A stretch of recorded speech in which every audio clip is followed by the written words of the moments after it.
Hey guys, Mika here, and I'm very excited to share yet another prestigious Jake Blue Kamaka custom tenor size ukulele over here. So, for those of you who are not aware of this particular model, this is pretty much Kamaka's flagship model. This is the top of the top model that Kamaka sells to the general public, and this is emulated off of Jake Shimabukuro's, who is one of the premier featured artists with Kamaka ukulele. This is pretty much his signature model. So as you can see here on the 12th fret, you have his signature, and this is the same signature that he has on his own custom Kamaka, or quite a few of his custom ukuleles with Kamaka. And all of the design aspects on here is made to pretty much emulate what Jake plays currently right now. So when we take a look at this instrument, beautiful Hawaiian curly coil on all sides of the instrument. So here on the front, on the sides, as well as on the back of the instrument. And something that I was noticing right off the bat when you take it out of the case is, for me being a big Jake fan and being a good friend of his and growing up watching him and idolizing him, even his older ukuleles with Kamaka, when he had his Buffy Kamaka ukuleles, so basically rather than having it blue like this, it was red. But it seems like Jake always had a particular style in terms of what kind of koa wood he was looking for his instruments, and this one does a really good job of trying to capture that too. So let me go into some details with that. So if you notice here on the front and the back, you have these two darker lines. So that's very indicative of what Jake has on his current uke and even Kamaka ukes in his past. So you have that, but also you have the type of wood in terms of it's very book match, it's very straight and very linear like this. So it looks like one piece of wood. It's more obvious here on the back where it's not, the curls aren't like angled up. It's not kind of like doing like crazy stuff. It's just very clean, very nicely book matched and very even. Again, you can see those two dark lines here.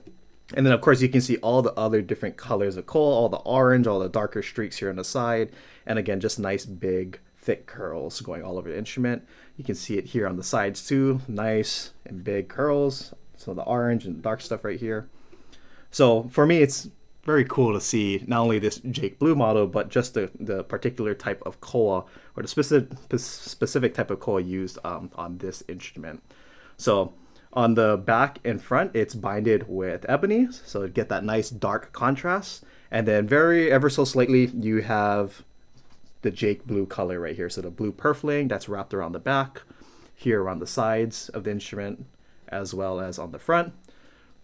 Inlaid with beautiful pau abalone shell wrapped all the way around the body, as well as here around the rosette or the sound hole right here. And then you even have a touch of ebony that's binded on the inside of the sound hole right here.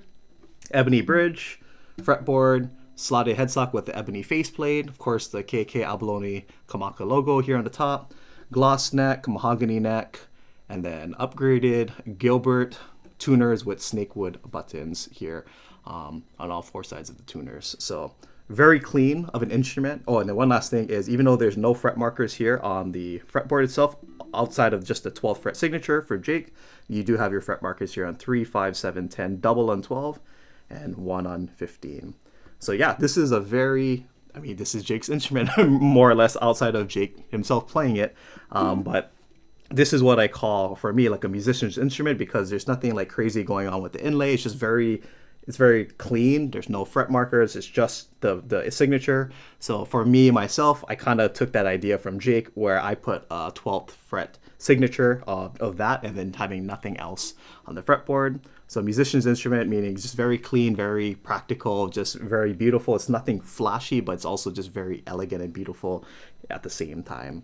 So yeah, this is, like I said, this is like creme de la creme. This is the cream of the crop with Kamaka ukuleles, and this one especially is just very, very beautiful. So, and of course with Kamaka, you're gonna get more of that traditional, very warm sound. I believe we have nylon strings here, probably Deodaro nylon strings. So you're gonna get a very fat, warm sound, which is pretty much the opposite of fluorocarbon strings, which is what a lot of people use. But with this is very warm, traditional sound that you're gonna get if you play like traditional Hawaiian music. It just has that certain nostalgic kind of sound, which is what I believe Kamaka is going for with this sound. If you do some fingerstyle, you're gonna get, again, like a thicker, fatter sound, rounded sound.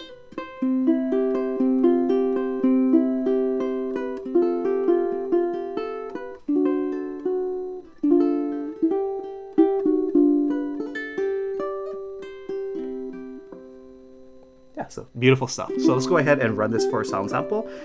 And for me, in terms of what to play on this, well, have to play a Jake song on this for this Jake model. So one of my all-time favorite songs from Jake, and one song that I got to play for him personally many years ago in the very beginning stages of my ukulele journey. Here's an old classic from him. Here's a snippet of Blue Roses Falling. Here we go.